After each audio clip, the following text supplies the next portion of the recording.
Good morning everyone, hello. आज हम लेकर आए हैं 2025 के PYQs आपके लिए, क्योंकि जैसे मैंने कहा था कि PYQs से हमें एक ओवरऑल अप्रोच, ओवरऑल डायमेंशन समझने को मिलता है कि किस तरह से क्वेश्चंस यूपीएससी पूछता है, किस तरह के क्वेश्चन एक्सपेक्ट किए जा सकते हैं। चलिए, तो टाइम ना वेस्ट करते हुए हम स्टार्ट करते हैं आज के क्वेश्चंस। 2025 का जो क्वेश्चन था थोड़ा सा कंपैरेटिवली इजी टू मॉडरेट थे। पॉलिटी के क्वेश्चंस, इट वाज नीदर बहुत ज़्यादा डिफिकल्ट, बहुत ज़्यादा इजी भी नहीं थे। इट वाज ट्रिकी, कुछ क्वेश्चंस थे जो डिफिकल्ट थे, अदरवाइज ओवरऑल मॉडरेट लेवल का क्वेश्चन ही था। जैसा कि मैंने कल के वीडियो में भी आपसे कहा था कि क्वेश्चंस पॉलिटी के इजी टू मॉडरेट ही होते हैं। और कुछ क्वेश्चंस तो ऐसे हैं, अगर आपने पॉलिटी ध्यान से पढ़ी है, समझ पा रहे हो, तो आप बड़ी ही इजीली एग्जैक्टली पता ना होने के बाद भी उसे अटेम्प्ट कर जाओ। ठीक है, तो स्टार्ट करते हैं। जो पहला क्वेश्चन है, consider the following statements. Panchayats at all intermediate level exist in all the states. Panchayat at the intermediate level, so सभी राज्यों में इंटरमीडिएट लेवल पर पंचायत नहीं है। For those states which are smaller, which are having population less than 20 lakhs, वहां पर intermediate level होना mandatory नहीं है। But what the statement is कि पंचायत सभी लेवल पे है, इंटरमीडिएट स्टेट का सभी स्टेट में, जो कि नहीं है। सेकेंड स्टेटमेंट क्या है? To be eligible to be a member of panchayat at the intermediate level, a person should attain age of 30 years. Now again this statement is also wrong. क्यों? क्योंकि पंचायत में किसी भी लेवल पे बेटा, चाहे ग्राम पंचायत हो, इंटरमीडिएट लेवल हो या अपेक्स लेवल हो, to be a member the required age is 21 years. ठीक, तो 21 साल से ऊपर लोकसभा के लिए 25 साल है, राज्यसभा के लिए 30 साल है। उसी तरीके से विधानसभा के लिए 25 साल है और विधान परिषद के लिए 30 साल है। ये आप याद रखिए। बट पंचायतों के लिए तीनों स्तर पर, ग्रामीण भी और शहरी भी, 21 साल न्यूनतम आयु है। तो ये स्टेटमेंट भी हमारा गलत है। Then comes the third statement. The chief minister of a state constitutes a commission to review the financial position of panchayats at the intermediate levels and to make recommendations regarding the distribution of net proceeds of taxes and duties leviable by the state between the states and panchayat. अब ये question थोड़ा सा, statement जो है ये थोड़ा सा घुमा दिया है। कैसे? सिंपल लैंग्वेज में जब हम पढ़ाई करते हैं तो हम पढ़ते जरूर है about what? Finance commission of state, राज्य का वित्त आयोग। क्लियर? किंतु यहां पे क्वेश्चन को घुमा दिया, वित्त आयोग की जो एग्जैक्ट फंक्शन है उससे जोड़ के पर्टिकुलरली इंटरमीडिएट लेवल और चीफ मिनिस्टर। अब सीधे सीधे फाइनेंस कमीशन लिखता तो आप पकड़ लेते कि गवर्नर अपॉइंट्स फाइनेंस कमीशन। इसलिए क्या किया, फाइनेंस कमीशन के टोटल मेजर फंक्शंस लिख दिए हैं और सिर्फ इंटरमीडिएट लेवल ऐड कर दिया है ताकि आप कंफ्यूज हो। सो इन दैट वे ये स्टेटमेंट भी गलत है। और क्या पूछा गया है? Not correct. So your answer is D. Now समझना, क्वेश्चन सही है, इजी भी है, बट गड़बड़ कहां करोगे आप लोग? दो जगह। एक, जैसा मैंने कहा, सिर्फ और सिर्फ इंटरमीडिएट लेवल है तो ये सोच के आप अपना दिमाग एक्स्ट्रा लगाएंगे कि हो सकता है कुछ अलग हो, जो कि नहीं है सिनारियो बेटा। सेकेंडली, यहां पूछा गया है नॉट करेक्ट। ठीक है, so in that way answer is D. कई बार आप गलती कहां करते हैं? करेक्ट और नॉट करेक्ट देखने में, और उस वजह से हमारे आते हुए क्वेश्चन, इजी क्वेश्चन गलत हो जाते हैं। Coming on to the next question, ये क्वेश्चन लोकपाल से है। नाउ ये एसेंशियली पॉलिटी नहीं है बेटा, ये गवर्नेंस है। क्लियर? क्यों गवर्नेंस है? क्योंकि अकाउंटेबिलिटी, ट्रांसपेरेंसी, वो सारी चीजें गवर्नेंस से रिलेटेड है। और मैंने कल के वीडियो में भी आपसे कहा था कि गवर्नेंस से भी क्वेश्चंस आते हैं। So this is a part of governance. अब समझिए, the power of Lokpal applies to public servants of India but not to the public servants outside India. ठीक है, तो जो लोकपाल के पावर्स है वो सिर्फ और सिर्फ उन लोगों के लिए एप्लीकेबल है जो पब्लिक सर्विसेज में है with in India, not outside India. So that statement is correct. Secondly, The chairperson or a member shall not be a member of parliament or member of legislature of any state or union territory, and only the Chief Justice of India, whether incumbent or retirement, has to be the chairperson. Clear? So this statement is also correct. क्यों? क्योंकि this statement is also not correct. पहला statement भी गलत है, दूसरा statement भी गलत है. क्यों? क्योंकि लोकपाल सभी पब्लिक सर्वेंट्स को अंडर पीओसीए ट्रीट कर सकता है. POCA that is prevention of corruption act. तो first statement is also wrong, second statement is also wrong. Coming on to third statement, the chairperson or a member shall not be a person of less than 45 years of age at the date of assuming office, and this statement is correct. Clear?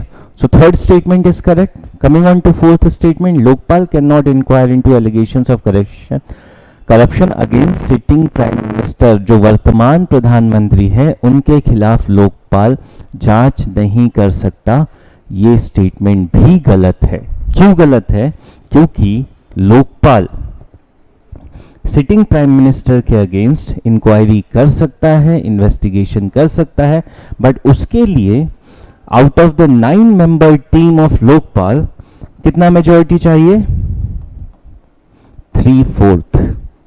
मतलब जब तक 3/4 सदस्य इस total 9 member में से ये ना कह दे कि there are substantial evidence against prime minister कि करप्शन हुआ है, तब ही इन्वेस्टिगेशन होगा. बट क्वेश्चन क्या कह रहा है कि नहीं कर सकता. नहीं कर सकता है, कुछ कंडीशन है बट कर सकता है, इसलिए ये स्टेटमेंट भी गलत है.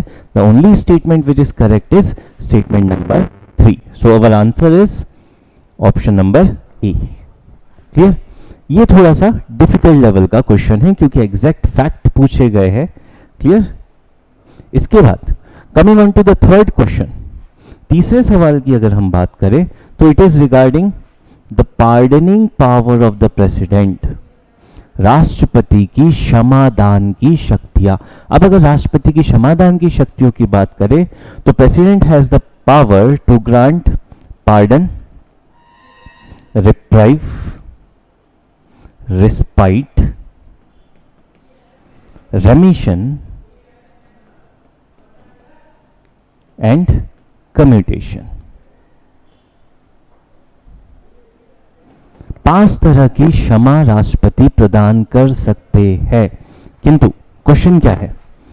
The exercise of this power by president can be subjected to limited judicial review. Confusion करने के लिए वर्ड ऐड कर दिया limited judicial review. So anything which is done by president decision is subject to judicial review. So this statement is correct कि president का pardoning power भी judicial review में आता है. Second statement is the president can exercise this power without the advice of central government.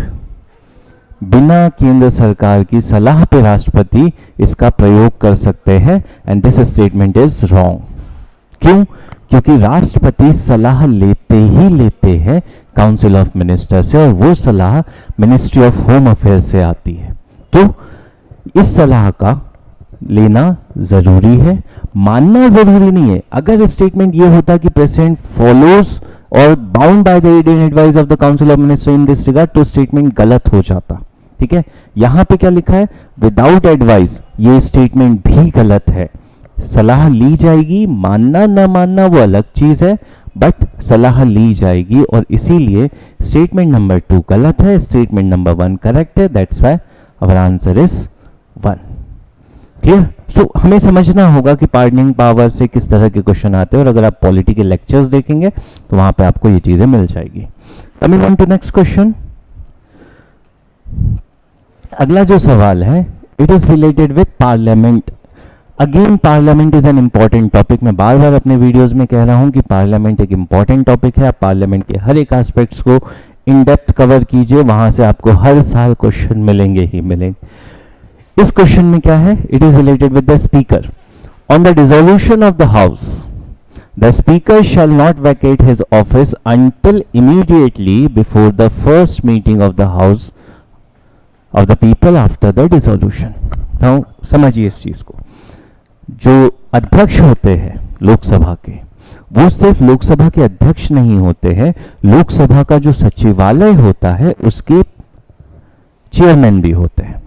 Clear?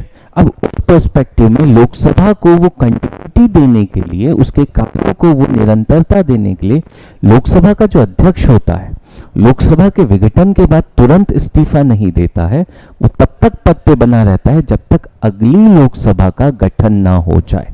ठीक है? और जब अगली लोकसभा का गठन होके अगले बैठक होने वाली है, उसके पहले लोकसभा के जो अध्यक्ष है वो इस्तीफा देते हैं। बाकी सारे सदस्य जो होते हैं उनकी सदस्यता तो लोकसभा के विघटन के साथ ही समाप्त हो जाती है, बट अध्यक्ष का जो पद है वो उस समय तक बना रहेगा, वो उस समय तक पद पर बने रहते हैं जब तक अगली लोकसभा की पहली बैठक होने वाली हो। And that is what the statement says, और इसीलिए ये स्टेटमेंट आपका सही है। सेकेंड स्टेटमेंट क्या कहता है? भारत के संविधान के प्रावधानों के अनुसार किसी सदस्य को स्पीकर के रूप में निर्वाचित किए जाने पर तुरंत अपने राजनीतिक दल से इस्तीफा देना होगा। अब समझना, according to provisions of the constitution of India, statement में क्या लिखा है? संविधान के प्रावधानों के अनुसार, किंतु संविधान में ऐसा कुछ नहीं लिखा है, चाहे तो त्यागपत्र दे चाहे तो त्यागपत्र न दे।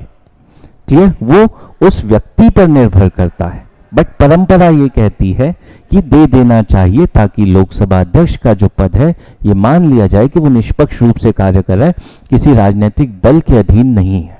क्लियर? बट ऐसा कोई भी प्रावधान संविधान में नहीं लिखा हुआ है, इसीलिए स्टेटमेंट गलत है। तीसरा स्टेटमेंट क्या कहता है? The speaker of the house of people may be remove from his office by a resolution of the house of people passed by a majority of all the then members of the house, provided that no resolution shall be moved unless at least 14 days notice has been given of the intention to move the resolution. तो जब हम लोकसभा अध्यक्ष को हटाने की प्रक्रिया की बात करते हैं, हमने पढ़ा हुआ भी है कि 14 दिवस की पूर्व सूचना दी जाती है, उसके बाद लोकसभा में ही चर्चा होती है, चर्चा के बाद मतदान होता है, और वो मतदान होता है प्रभावी बहुमत से पारित। प्रभावी बहुमत क्या होता है? उस समय के जितने भी सदस्य हैं, तत्कालीन सदस्य जितने हैं, उनके बहुमत से। Clear? So this statement is also correct. So first statement is correct, third statement is correct, हमारा ऑप्शन आ गया है C. This is what we call elimination method बेटा, कि हमें पता है सेकंड स्टेटमेंट करेक्ट इनकरेक्ट है, सेकंड वाला ऑप्शन जहां जहां है वो कट हो जाएगा, तो बाकी के दोनों अगर हमें नहीं भी पता है तो हमें पता है कि हमारा आंसर सी है। इसे एलिमिनेशन मेथड कहते हैं। बट कई बार क्या होता है, अभी तो हमें एक ही ऑप्शन मिल गया, हो सकता है दो ऑप्शन में हो जाता, तो वो थोड़ा सा रिस्की है, बट कई बार इस एलिमिनेशन मेथड से हमें आंसर मिल जाते हैं। क्लियर? इसके बाद when it comes to next question, what next question says? It is constitution of India explicitly mentions that in certain spheres of the governor of a state acts in his own discretion. संविधान के अनुसार स्पष्ट रूप से उल्लेख है कि राज्य के राज्यपाल अपने विवेकीय अनुसार कार्य कर सकते हैं, और ये स्टेटमेंट सही है। अंडर आर्टिकल 163 बेटा ये साफ साफ लिखा है that there shall be a council of minister with chief minister at its head to aid and advise the governor who in exercise of his function shall act according to the advice tendered after reconsideration except in those matter where under the constitution governor requires to act in his discretion. राष्ट्रपति के पास नहीं है, किंतु राज्यपाल के पास विवेकीय अधिकार संविधान के अंतर्गत है, और इसीलिए ये स्टेटमेंट आपका करेक्ट है। और वहीं सेकंड स्टेटमेंट की बात करें, the president of India can of his or her own reserve a bill passed by state legislature for his her consideration without it being forwarded by the governor of the state concerned. This statement is incorrect बेटा। राज्य विधायिका का कोई भी विधेयक, कोई भी कार्य राष्ट्रपति के पास राज्यपाल के द्वारा ही जाता है, वो प्रक्रिया राज्यपाल से ही होती है, राष्ट्रपति खुद से ऐसा कुछ नहीं कर सकता, इसलिए that statement is incorrect. So answer is A. इसके बाद नेक्स्ट, ये another difficult question of 2025। Difficult इसलिए कहूंगा क्योंकि यहां पर डिफरेंट ऑर्गेनाइजेशंस दिए हुए हैं, उसके फंक्शंस भी दिए हुए, वो किसके अंडर में काम कर रहा है ये भी दिया हुआ है। इस तरह के जो क्वेश्चन आते हैं, इस तरह के क्वेश्चंस को आप अटेम्प्ट ना करें, टाइम वेस्ट ना करें। अगर श्योर शॉर्ट नहीं पता है तो, और अगर श्योर शॉर्ट पता है तभी इस पर अटेम्प्ट कीजिए। क्लियर? जनरली ईडी के बारे में बहुत ज्यादा न्यूज में चल रहा है तो हम पढ़ते हैं। Directorate of revenue intelligence, directorate DGMS बहुत ज्यादा न्यूज में नहीं होता है, बच्चे नहीं पढ़ते हैं, तो ये क्वेश्चन वो क्वेश्चन है बेटा जिसे हम स्किप कर सकते हैं।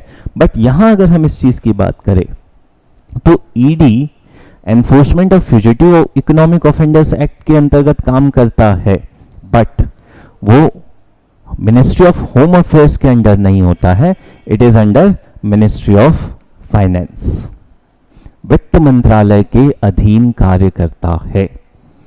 क्लियर? उसके बाद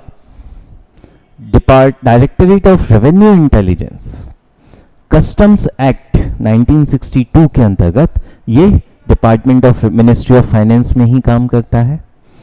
डीजीएमएस ये एनालिटिक्स का ही काम करता है, and again this is also department of finance. So this is correct, this is correct, only 2.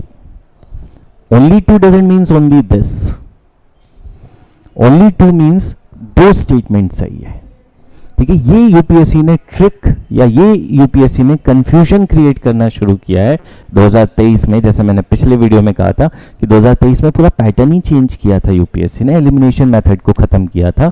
इसीलिए आपको समझना होगा कि इस तरह के क्वेश्चन में क्या है। कई बार हमें क्या लगता है ये ओनली 1 का मतलब सिर्फ ये है, ओनली 2 का मतलब ये है, ऑल द 3 का मतलब तीनों है। नहीं, ओनली 1 का मतलब इन तीनों में से कोई एक स्टेटमेंट सही होगा, ओनली 2 का मतलब इन तीनों में से कोई 2 सही होंगे, ऑल द 3 का मतलब तीनों सही है। एंड इस केस में आंसर इज बी, सेकेंड और थर्ड सही है। क्लियर? सो ये चीज याद रखना बेटा क्वेश्चन पेपर अटेम्प्ट करते time. Coming on to next question. Next question is related with again parliament. Clear? If any question arises whether a member of the House of People has been subject to disqualification under 10th schedule, the President's decision in accordance with the opinion of the Council of Union Ministers shall be final. Now the question itself says, statement itself says that I am wrong. क्यों? क्योंकि 10th schedule में जो भी disqualification होता है वो president decide नहीं करते हैं, वो डिसाइड करते हैं प्रिसाइडिंग ऑफिसर, उस सदन के पीठासीन अधिकारी निर्धारित करते हैं। और संविधान के अंतर्गत जो अयोग्यता होती है उसका निर्धारण करते हैं बेटा राष्ट्रपति, और वहां पर भी राष्ट्रपति को मंत्री परिषद की सलाह नहीं चाहिए होती है, वहां पे राष्ट्रपति को सलाह लेनी होती है इलेक्शन कमीशन ऑफ इंडिया से। ठीक है, तो ये स्टेटमेंट तो 2 वजह से गलत हो गया। पहला, 10th शेड्यूल में प्रेसिडेंट भाई साहब डिसीजन ही नहीं लेते हैं। Clear? Secondly, council of minister की एडवाइस नहीं चाहिए होती है, इलेक्शन कमीशन ऑफ इंडिया की एडवाइस चाहिए होती है। तो statement number 1 is incorrect. There is no mention of the word political party in the Constitution of India and this is entirely correct. तो पॉलिटिकल पार्टी जैसा वर्ड मेंशन नहीं है, ये वर्ड मेंशन है रिप्रेजेंटेशन ऑफ पीपल्स एक्ट 1951 में, जहां define भी किया गया है उसके रजिस्ट्रेशन, उसके डी रिकॉग्निशन के लेकर सारे प्रोविजन दिए हुए आरपीए एक्ट 1951 में। So answer is B.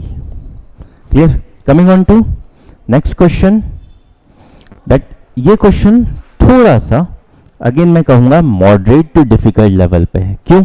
क्योंकि स्टेटमेंट बेस्ड है, असर्शन रीजनिंग वाला क्वेश्चन है। ये यूपीएससी ने एक नया ट्रेंड स्टार्ट किया है पॉलिटी में सेक्शन में। क्या कहता है statement? In India state governments have no power to make rules for grants of concessions in respect to extraction of minor minerals even though such minerals are located in their territory। चाहे वो लघु खनिज हो, उसके लेकर rules and regulations नहीं बना सकती है स्टेट गवर्नमेंट। स्टेटमेंट सरासर गलत है। स्टेट गवर्नमेंट रूल्स बना सकती है। क्लियर? अब अगर स्टेटमेंट 1 ही हमारा गलत है तो ये ऑप्शन कट गया, ये ऑप्शन कट गया, ये ऑप्शन भी कट गया। आंसर हमारा डी है। क्लियर? बट सेकंड स्टेटमेंट पे भी चले जाते हैं क्योंकि हमें तो प्रिपरेशन करना है, समझना है कि किस तरीके से। In India central government has the power to notify minor minerals under relevant laws. Statement is correct. Central government notify करता है माइनर मिनरल्स कौन सा है कौन सा नहीं है। जैसे अभी कुछ समय पहले न्यूज में था कि बैम्बू को उस लिस्ट से निकाल दिया गया है। क्लियर? इस तरह का। तो answer is D. We need to understand.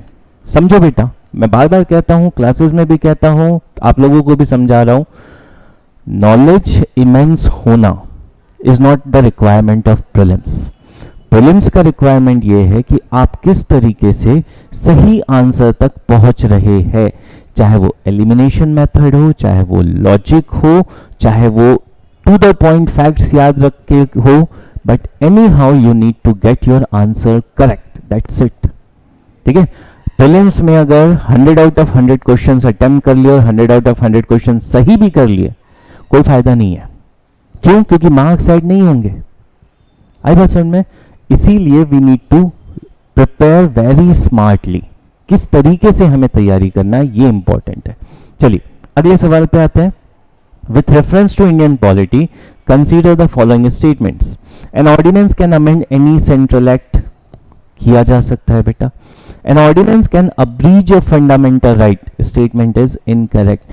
मौलिक अधिकारों का हनन नहीं किया जा सकता बेटा अध्यादेश से। Clear? An ordinance can came into effect from a back date। Correct है। समझिएगा, अगर लॉ सिविल है then it can put into retrospective effect. Ordinance को पिछली तारीख से लागू किया जा सकता है। Clear? So answer is 1 and 3। Clear? But fundamental right को लेकर नहीं किया जा सकता। ठीक है? अगला question, again a tricky one. समझिएगा, किया जा सकता है, बहुत इजीली किया जा सकता है। Arunachal Pradesh, the capital is named after a fort and the state has 2 national parks. ठीक है? फैक्चुअल क्वेश्चन है but the statement is correct. Second, Nagaland, the state came into existence on the basis of a constitutional amendment act। Nagaland reorganisation act से बना है बेटा। और अनुच्छेद 3 में हमने पढ़ा हुआ है कि राज्यों का गठन पुनर्गठन के लिए संवैधानिक संशोधन नहीं होता है। ठीक है? तो statement is incorrect. Tripura initially as part C state, correct है। It became a centrally administered territory, reorganisation, और बाद में फुल फ्लेजेड स्टेट बना, तो that is correct. So only 2, 1 and 3। Clear? B is wrong. Second one statement is wrong. Next coming to question. अगर आपने मेरे पहले के वीडियो देखे हुए हैं तो आप बड़ी आसानी से समझ पाएंगे कि मैं किन क्वेश्चंस की बात कर रहा था उन वीडियोस में। With reference to India consider the following: inter state council, national security council, zonal council। How many of the above are established as per provisions of the Constitution of India? निम्न में से कौन सा संविधान के अंतर्गत बना है? तो संविधान के अंतर्गत सिर्फ ये बना हुआ है अंडर आर्टिकल 263। राष्ट्रपति इसका गठन करते हैं।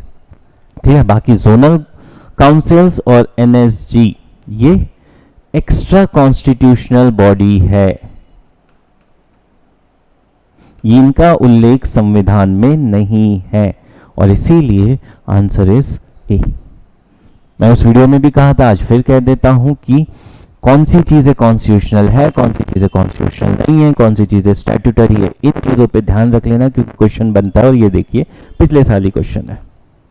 Coming on to next question, मैं कल के वीडियो में भी कहा था, पिछले वीडियो में भी कहा था कि fundamental rights DPSPs are something which is very important. अब यहां पे समझो, separation of judiciary from the executive in the public services of the state, क्या ये डीपीएसपी है? आंसर इज हाँ, ये डीपीएसपी है। कौन सा आर्टिकल? आर्टिकल 50। क्लियर? उसके बाद valuing and preserving the rich heritage of our composite culture, fundamental duties, ये भी सही है। फंडामेंटल ड्यूटीज में लिखा हुआ है कि हमें अपनी समग्र सांस्कृतिक विरासत को का संरक्षण और संवर्धन करना है। Prohibition of employment of children below the age of 14 years in factories, fundamental rights लिखा हुआ है। So all three of them are correct, all the three. Clear? So fundamental rights, DPSP and fundamental duties बेटा with sequence properly याद रख लीजिएगा, exam point of view से बहुत ज्यादा जरूरी है। Coming on to next question, now local bodies से क्वेश्चन है अगला। With regard to scheduled areas under 5th schedule, the state government loses its executive power in such areas and local body assumes the administration, और वो भी total administration। Statement is incorrect, simple सी चीज है। अगर कोई शेड्यूल्ड एरियाज है तो उस पर तो और ज्यादा ध्यान देने की जरूरत है, और वहां पे आप लोकल बॉडी को पूरी तरीके से हटा दो, सॉरी स्टेट गवर्नमेंट को पूरी तरीके से हटा दो, लोकल बॉडी को पूरी तरीके से एम्पावर कर दो, दैट इज नॉट पॉसिबल। ठीक है? सो एग्जीक्यूटिव का, स्टेट गवर्नमेंट की एग्जीक्यूटिव पावर का लॉस नहीं होता है। हाँ, लोकल बॉडीज को some extra powers are given under 5th schedule areas, but total power नहीं दिया जाता है, टोटल एडमिनिस्ट्रेशन नहीं दिया जाता है। That's why the statement is incorrect. The union government can take over the total administration, again the word total administration, not possible. ठीक है? Of such areas under certain circumstances on the recommendation of governor, नहीं है। ठीक है? So answer is D, neither 1 nor 2, दोनों ही statement गलत है। Coming on to next question, consider the following statement subjects under the constitution of India. List 1 संघ सूची, 7वीं अनुसूची में लिखा हुआ है। शेड्यूल 7 में हमारे 3 लिस्ट है बेटा, यूनियन लिस्ट, संघ सूची, स्टेट लिस्ट, राज्य सूची, एंड कॉन्करेंट लिस्ट, समवर्ती सूची, और ये तीनों चीजें 7वीं अनुसूची में लिखी हुई है। तो पेयर नंबर 1 करेक्ट है। Pair number 2, extent of executive power of the state, ठीक है, ये दूसरा स्टेटमेंट है। थर्ड, राज्यपाल के पद की शर्तें। अब क्वेश्चन क्या है? क्वेश्चन नीचे दिया हुआ है। क्वेश्चन है, for a constitution amendment with respect to which of the above ratification by the legislatures of not less than 1/2 of the states is required before presenting the bill for the president to consent। इसे समझिए, यहां question amendment से related है। Amendment कौन सा? वो amendment जहां पे आधे से अधिक राज्यों की अनुमति चाहिए होती है। क्लियर? तो 7वीं अनुसूची से जुड़ा हुआ कोई भी विषय हो, राज्यों की अनुमति चाहिए होती है। राज्य के कार्यकारी शक्तियों से जुड़ा हुआ कोई भी विषय हो, राज्यों की अनुमति चाहिए होती है। हाँ, राज्यपाल की शर्तों को लेकर नहीं चाहिए होती है। So answer is 1 and 2 A. Clear? अब यहां पे पूरी एक लिस्ट है जो आप याद रख लीजिए कि कौन कौन सी चीजें हैं जिसमें स्टेट लेजिस्लेचर की रिक्वायरमेंट होती है फॉर अमेंडिंग द कॉन्स्टिट्यूशन। बहुत छोटी सी लिस्ट है बेटा, 10-11 प्रोविजंस है। प्रेसिडेंट का इलेक्शन 54-55, यूनियन की एग्जीक्यूटिव पावर 73, स्टेट की executive power 162, state union territories के लिए हाई कोर्ट 241। उसके बाद सुप्रीम कोर्ट से रिलेटेड कुछ भी हो, हाई कोर्ट से रिलेटेड कुछ भी हो, सेंटर स्टेट रिलेशन से रिलेटेड कुछ भी हो, उसके लिए भी स्टेट लेजिस्लेचर की परमिशन चाहिए होती है। उसके बाद schedule 4, schedule 7, constitution amendment act, ठीक है, कॉन्स्टिट्यूशन अमेंडमेंट प्रोसीजर, इन सब के लिए स्टेट लेजिस्लेचर का कंसेंट चाहिए होता है। क्लियर? सो वहां ये चीजें नहीं है, इसलिए 1 and 2 is correct statement. Next question, governor से रिलेटेड है. The governor of a state is not answerable to any court of law for performance of his powers and functions of his office. Clear? So governor is answerable और not, that is a subjective matter. ठीक है? Governor not directly questioned in any court of law, they are exempted from it. State government represents. No criminal proceeding shall be instituted or continued against governor during his or her term. Correct है? Clear? They are not answerable. ये भी correct है. क्यों? क्योंकि उनके behalf पे council of minister जाएगी, वो सारा एड एंड एडवाइस पे काम करते हैं, इसलिए council of minister is the one who represents. Member of state legislature are not liable to any proceedings in any court in respect to anything said within the house. ये भी सही है. ये जब हम पार्लियामेंट्री प्रिविलेजेस पढ़ते हैं वहां हम पढ़ते हैं कि सदन में कही हुई बात means with in the house, Lok Sabha के अंदर, राज्यसभा के अंदर, विधानसभा या विधान परिषद के अंदर अगर सदस्य कुछ भी कहता है उसके लिए न्यायालय में चुनौती नहीं दी जाएगी. जो भी डिसीजन होगा, जो भी एक्शन लिया जाएगा, चाहे वो पीनल एक्शन ही क्यों ना हो, दंडात्मक कार्रवाई ही क्यों ना हो, वो दंडात्मक कार्रवाई भी सदन में ही होगी, सदन के बाहर नहीं होगी. इसीलिए ये स्टेटमेंट भी सही है. So answer is D, all three of them. Clear? Done. So ये थे हमारे 2025 के क्वेश्चंस. आई होप इंफॉर्मेशन आपको क्लियर होगी. क्वेश्चंस किस तरह से पूछे जा रहे हैं ये भी समझ में आ गया होगा.